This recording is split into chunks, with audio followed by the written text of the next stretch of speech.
There is a silence that doesn't sound like peace. It sounds like the end of something. It arrives after years of endurance, after nights of swallowing tears in the dark, after bending so far that the soul itself feels like it might split. It is the silence of the empath, on the day they finally snap. Carl Jung once warned that the most terrifying thing a human can encounter is not the world outside, but the shadow inside themselves. That hidden reservoir of anger, grief, and rage that we spend a lifetime suppressing. Most people can ignore it. They numb it, they hide it, they pretend it isn't there.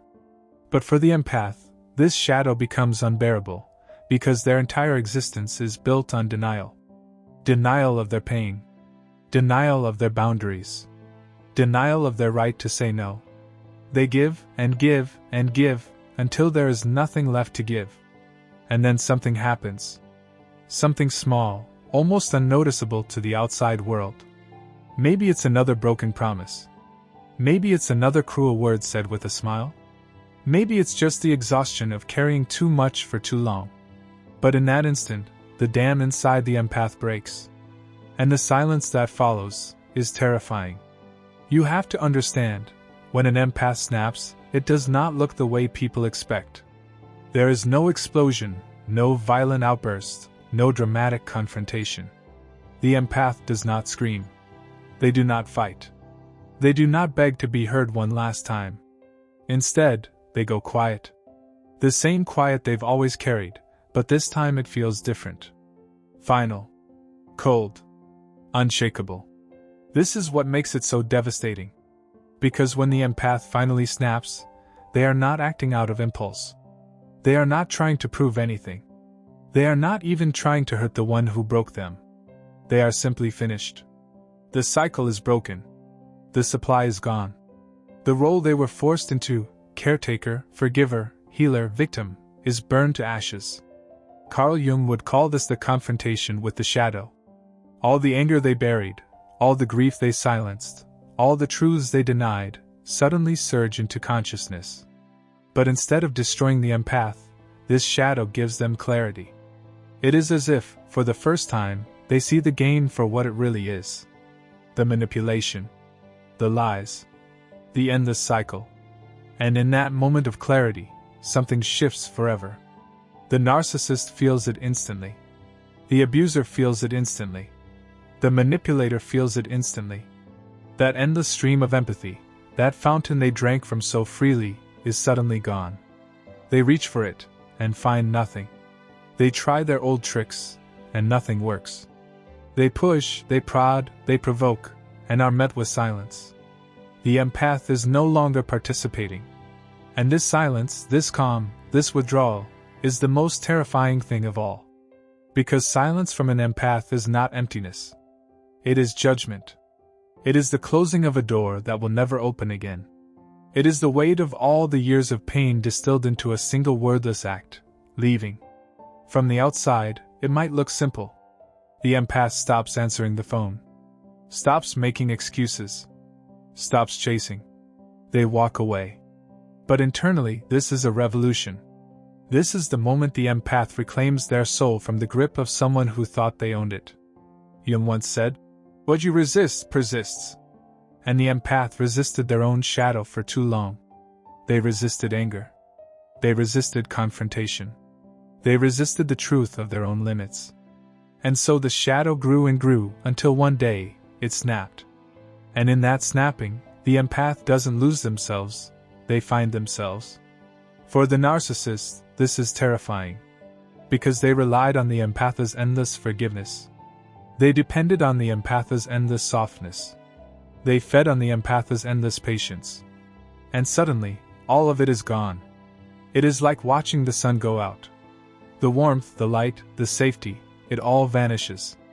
And in its place, there is only cold distance. But for the empath, this is the beginning of freedom. Make no mistake, the snapping point is not about revenge. It is not about turning cruel. It is not about becoming like the one who hurt them. It is simply the end of a story that should have ended long ago. It is the moment the empath realizes they were never meant to save someone else by destroying themselves. It is the moment they realize their silence is not weakness, it is power. This is why Carl Jung would call it terrifying. Not because the empath becomes dangerous in a violent way, but because they become untouchable. They are no longer chained by guilt, no longer bound by fear, no longer manipulated by the strings of shame and obligation. They have stepped into their shadow, integrated it, and emerged whole. And when a person becomes whole, you cannot control them. This is the day the empath snaps. And for those who fed on their light, it is the most terrifying day of all. When the empath snaps, the outside world often doesn't notice right away. To them, the empath still looks gentle, still looks calm, still wears the same soft face they have always known. But something has shifted in the core. It is not a surface change, it is a soul-deep reordering. The empath no longer feels the same desperation to explain themselves. They no longer chase to prove their worth. They no longer beg to be heard. And this stillness unsettles everyone who once fed on their energy. Because what they relied on most was not the empath's kindness, but the empath's endless compliance, and that has been shattered. Carl Jung warned that everything unacknowledged in the psyche waits in the dark, gathering strength. For the empath, this meant decades of silenced rage, unspoken truths, unexpressed boundaries. All the times they said yes when their heart screamed no. All the times they smiled while dying inside. All the times they carried someone else's wounds while ignoring their own. And now, it all rises not as chaos, but as clarity. This clarity is what terrifies others. Because when an empath finally sees the truth, there is no going back. The illusions fall away. The manipulator's charm no longer works. The abuser's threats lose their bite. The endless excuses that once trapped them dissolve in an instant. The empath sees clearly, and with that vision comes a strength that cannot be faked. This is the stage Jung described as the meeting with the shadow. And for the empath, it is like staring into a mirror they spent their whole life avoiding. They see their own anger for the first time, and instead of fearing it, they embrace it. They see their own selfishness, their own needs, their own wounds, and instead of denying them, they accept them. They realize that being compassionate does not mean erasing themselves. That being loving does not mean tolerating abuse. That being gentle does not mean being weak. And in this realization, the empath begins to shift. They stop apologizing for taking up space. They stop explaining why they are leaving. They stop excusing the behavior of those who hurt them. Their silence is no longer submission, it is the drawing of a boundary. Their absence is no longer weakness, it is an act of self-preservation. To the narcissist, this silence is unbearable. It is worse than confrontation, worse than rage, worse than any words the empath could say. Because words can be argued with, rage can be twisted, confrontation can be manipulated. But silence cannot. Silence is absolute. Silence is the one thing they cannot control. And so, the narcissist spirals. They try harder, pushing every button they know. They threaten, they plead, they perform. But the empath no longer responds. They are no longer part of the script. And the abuser is left screaming lines into an empty stage. This is the true revenge of the empath, though it was never planned as revenge at all. It is simply survival. It is simply truth. It is simply a soul reclaiming itself. But to those who relied on their endless giving, it feels like the world has ended. Meanwhile, the empath feels something they have not felt in years: peace. Not total peace, not yet. The wounds are still there, the grief still raw. But there is a quiet strength beneath it, a new foundation that was never there before. They begin to realize that they can breathe without permission. That they can exist without begging. That they can love themselves without needing anyone else's approval. Jung would call this individuation, the process of becoming whole. For the empath, it is like being reborn. They are not just surviving anymore. They are not just enduring. They are beginning to live, truly live, in a way that was impossible while trapped in someone else's story. And this rebirth has consequences. The empath's energy shifts. People sense it, even strangers. Some are drawn closer, sensing authenticity and strength. Others pull away, unable to tolerate the quiet authority that now surrounds them. The empath's world begins to rearrange itself, stripping away the false and leaving only what is real.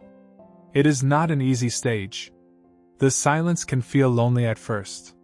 The absence of old patterns can feel like emptiness. But slowly, the empath begins to see that what they thought was loss is freedom. And what they thought was ending is the first step toward everything they were meant to become.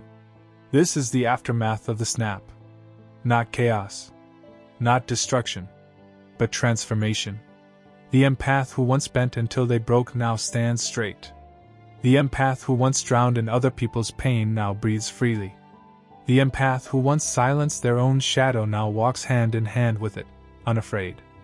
And that, Jung would say, is terrifying to the world that once controlled them, because a person who has faced their shadow can never again be enslaved by it.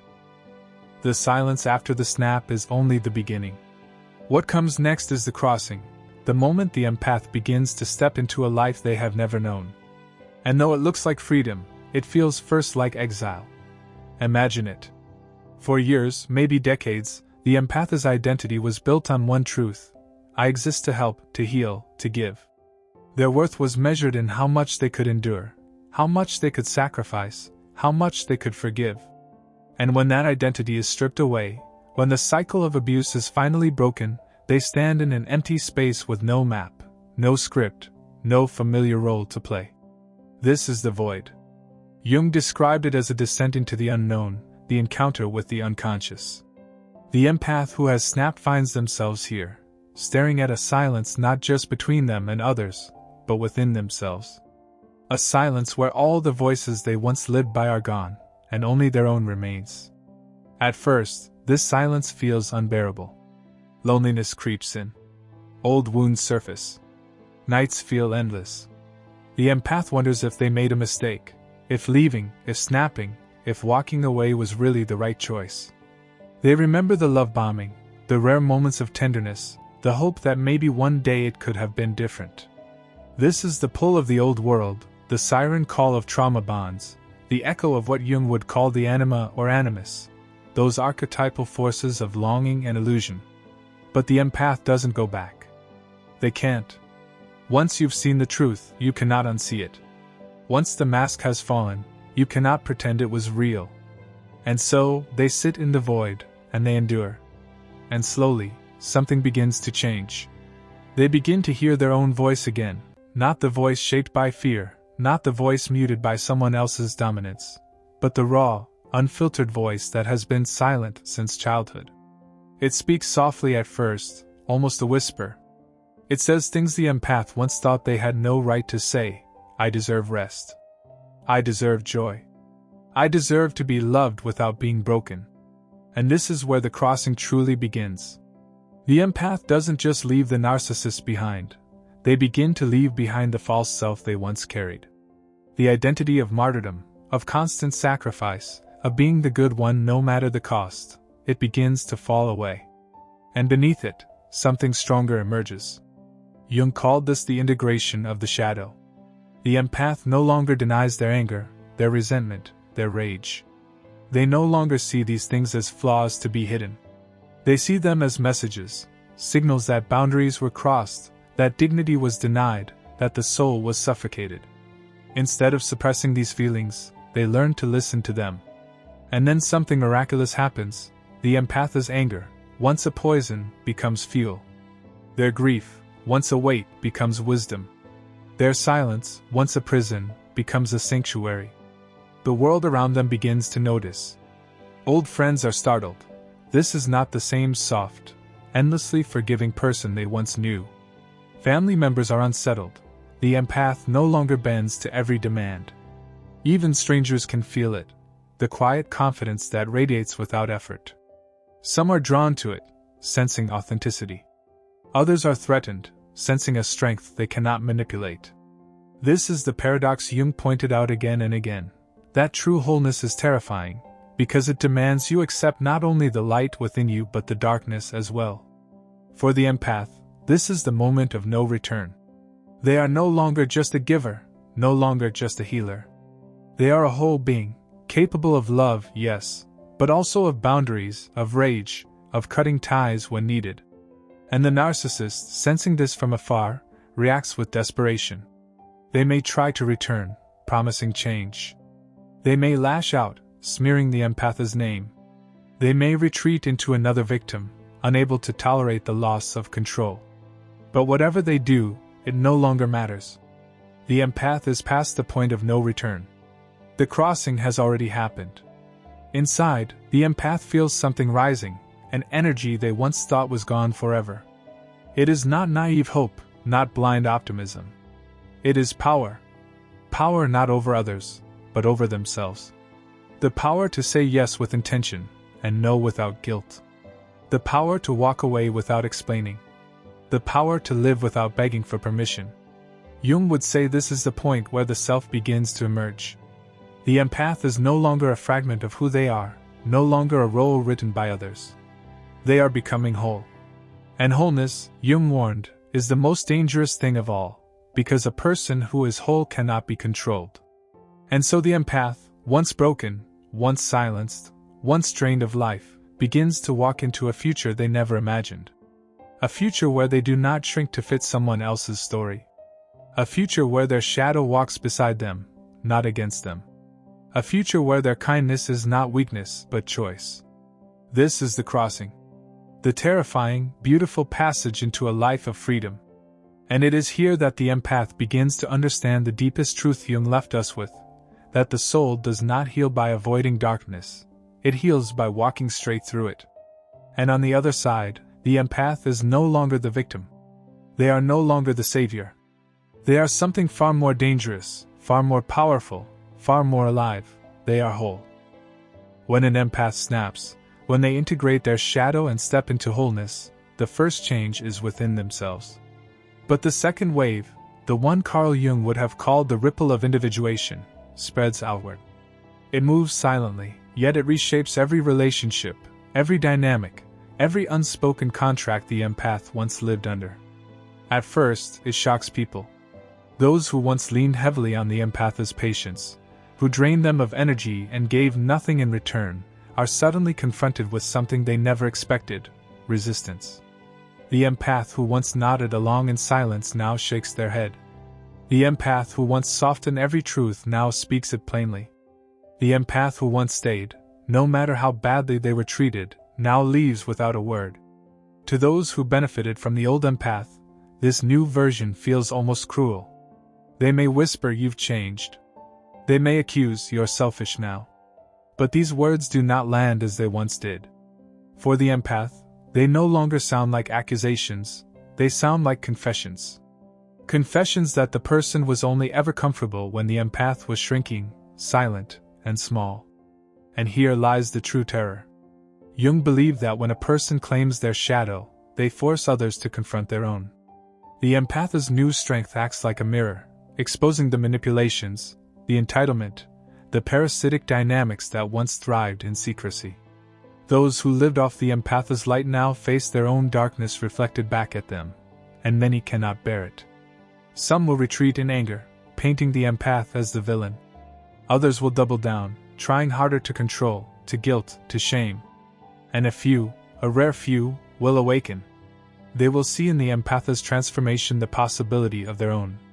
Because when one person integrates their shadow, it grants silent permission for others to do the same. This ripple does not just affect abusers or manipulators. It touches every bond the empath has. Friendships become clearer. The empath no longer tolerates one-sided connections where they are only called in times of need. They begin to notice who shows up, who cares, who truly values them as they are. And for the first time, they allow themselves to walk away from the rest without guilt. Family dynamics shift too. The empath who once absorbed generational wounds, who carried burdens that were never theirs, finally lays them down. They no longer play the role of peacekeeper at every gathering, no longer sacrifice their voice just to keep harmony. This may cause conflict at first. Family members may resist the change, but slowly, something remarkable happens. The weight the empath carried begins to dissolve, and in some cases, entire family systems are forced to reorganize. What was once hidden is brought to light. What was once denied is spoken aloud. The cycle of silence begins to break. Even strangers feel it. The empath's presence changes. There is no longer that subtle desperation to be liked, to be needed, to be chosen. Instead, there is a grounded stillness. People sense it without knowing why. They lean closer, curious, drawn to something authentic and steady. The empath does not chase, does not prove, does not beg. And in this quiet magnetism, they attract relationships of a different quality, connections based not on need, but on truth. But perhaps the most profound ripple is inward. The empath begins to notice a shift in the way they speak to themselves. No longer do they replay every conversation, wondering if they gave enough, if they were kind enough, if they should have done more. Instead, they ask different questions. Did I honor myself? Did I listen to my own needs? Did I speak with truth? This new inner dialogue feels strange at first, almost rebellious. But slowly it becomes natural. Self-care is no longer an act of guilt, it is a rhythm. Rest is no longer stolen in secret, it is claimed without apology. Love is no longer something to be earned, it is something that begins within and radiates outward. Jung would say that this stage is where the empath moves from persona to self. The persona, the mask of endless kindness, the identity of the healer, has been shed. What remains is not a mask, but the true self. And the true self, once revealed, ripples outward in ways the old world cannot contain. It is terrifying for those who thrived on the old empath. But for the empath, it is the first taste of real freedom. The freedom to live without being drained. The freedom to walk without chains. The freedom to choose, not out of fear, but out of wholeness. And as this ripple spreads, the empath begins to realize something astonishing. The day they snapped, the day they thought was their breaking point, was not the end at all. It was the beginning. There comes a day when the silence no longer feels heavy. No longer filled with loneliness, no longer haunted by the past. It becomes something else entirely, it becomes peace. This is the final stage of the empath's journey, and it is perhaps the most terrifying of all, not for the empath, but for those who once controlled them. Because here, the empath is untouchable. Carl Jung believed that the goal of every human life is individuation, the process of becoming whole, of uniting the conscious self with the hidden shadow, of living not as fragments, but as a true and complete being. For the empath, the day they snap was the spark. The ripple effect was the fire spreading outward. But this is the moment the fire settles into an eternal flame. The empath no longer defines themselves by what was done to them. They are not forever the wounded child, not forever the victim of manipulation, not forever the one who loved too much. They have stepped out of that story entirely. And what takes its place is something astonishing. A quiet, steady presence that radiates strength without effort. A gaze that no longer seeks approval but sees directly into the heart of things. A voice that speaks truth without trembling, without fear of rejection. This is not the soft, fragile empath of before, it is the empath transformed, shadow and light woven together into something unbreakable. Those who once tried to control them find no way in. Guilt does not work. Shame does not stick. Manipulation slides off like water against stone. Even flattery, once so intoxicating, no longer blinds them. The empath has seen too much, felt too much, endured too much. Their vision is clear now. And yet, they are not bitter. That is the true paradox. They do not harden into cruelty, they do not turn into the very narcissist they once escaped. Instead, their heart becomes deeper, but also sharper. They know how to love without losing themselves. They know how to give without being drained. They know how to walk away without looking back. This balance, this merging of compassion and power, is what makes them terrifying.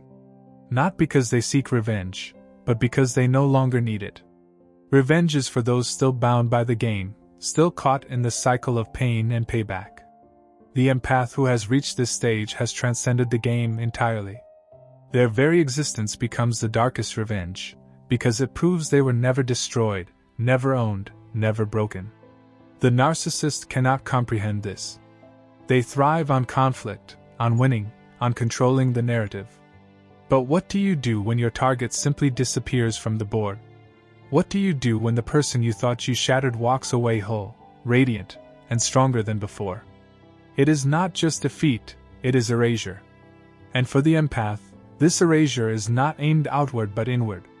They erase the old scripts, the inherited wounds, the false beliefs that once chained them.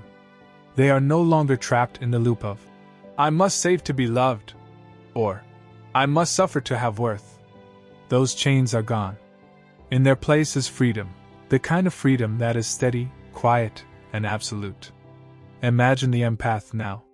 They wake in the morning without dread. They move through their day without the constant hum of self-doubt. They laugh again, not because someone else allows it, but because joy has returned on its own. Their life begins to bloom in unexpected ways, new friendships, new love, new paths of creativity and meaning. And when they look back, they do not see themselves as victims of a nightmare. They see themselves as survivors of a crucible. The fire did not consume them, it forged them. The day they snapped was not their end, but the moment their soul chose itself over everything else. Jung warned that the shadow, once integrated, changes a person forever. And this is the proof. The empath, once afraid of their own anger, now wields it with wisdom. Once terrified of abandonment, now walks alone without fear. Once drowning in the needs of others, now rises in the fullness of their own being. This is the final stage. The moment when the empath no longer needs to explain, no longer needs to prove, no longer needs to justify. They simply live.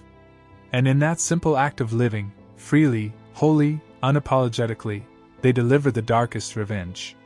Because the narcissist may continue their games, may move on to new victims, may spin their lies, but deep down, they know. They lost the one who saw them completely, endured them fully, and yet walked away untouched in the end. That is a wound they cannot heal, because it exposes their deepest fear, that their power was never real. And so the empath lives on. Not as a ghost of who they once were, not as a casualty of abuse, but as something infinitely more powerful, a whole human being. This is Jung's most terrifying truth, and also his most hopeful. That when the empath snaps, when they walk through the darkness and integrate the shadow, they do not become less, they become more. More real, more alive, more free than they ever thought possible. And in that freedom, they are no longer prey, no longer chained, no longer broken. They are the flame that survived the storm. They are the silence that no scream can touch. They are the empath who finally became whole.